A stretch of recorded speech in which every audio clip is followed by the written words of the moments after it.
Well, anyway, Madam Contest Master, fellow Toastmasters, honored guests, and esteemed judges, since I've retired, I promised myself I would do more traveling.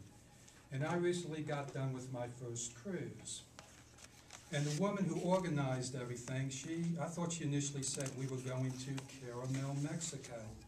And I thought to myself, oh great, we're going to a place named after a candy. But I soon found out that it's Cozumel, Mexico, a tiny resort island off the Mexican mainland. Now, a group of 30 of us, we flew out of National Airport. I personally took one of these super discount airliners called Crash and Burn. But despite its name, I managed to get to Miami safely, where I attempted to board the ship. And of course, when you board the ship, you have to go through security and immigration. And two things I'll remember about immigration was how long it took and how very thorough it was. It was as if they were probing my mind, trying to get answers to pertinent questions such as, Farrell, who were you employed with? Well, that's harmless enough, Verizon. Farrell, when working for Verizon, how long were you a double agent? And what day of this week do you plan on setting off a bomb in Mexico, thus creating an international rift? Well, I was aghast. 8 years and Thursday? Well, after avoiding jail time, I boarded the ship. And if there's one thing about a cruise that's very consistent, is that there are lots and lots and lots and lots of food. There's breakfast, there's brunch, there's lunch, there's supper, there's dinner, there's the post-lunch, pre-supper snack. And for those who didn't think consuming 20 pounds of food in a given day was enough, there was even a pizzeria that stayed open to 5 a.m. in the morning. Now, the Carnival International, we docked at Key West, Florida, Tuesday morning from 7 a.m. to 2 p.m.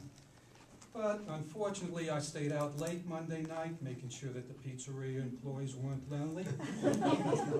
So, me and my friend, we didn't get over there till 11, which only gave us a short time to visit the island.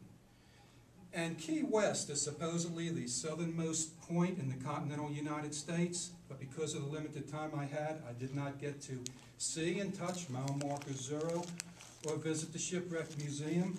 However, I did have time to purchase some of these nifty refrigerator magnets, something I will treasure and take wonderful care of forever. Now, Tuesday, we had what is called the Captain's Dinner. This is where everyone dresses formally when they go down to dine. And as I was eating, I noticed one thing. No one got up and introduced themselves as the captain. I at least expected someone to get up and say, "Hi, I'm Captain Stubby, and welcome to the Love Boat." But no, nobody at all the entire cruise. I guess the ship was steering itself this time. Now, Wednesday was the crux of the trip. This is when midday we landed in Cozumel, Mexico. But this turned out to be a bit of a bummer, and let me explain why. Now, when I first boarded the ship Monday, I had a chance to sign up for one of many wonderful Cozumel tours. There's the Underground Cavern tour, there's the Mayan Ruins tour. I could have even swam underwater while holding on to a dolphin.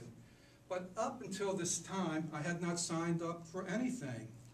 So I go marching on down to the ship's main office, hoping that some of these tours are available.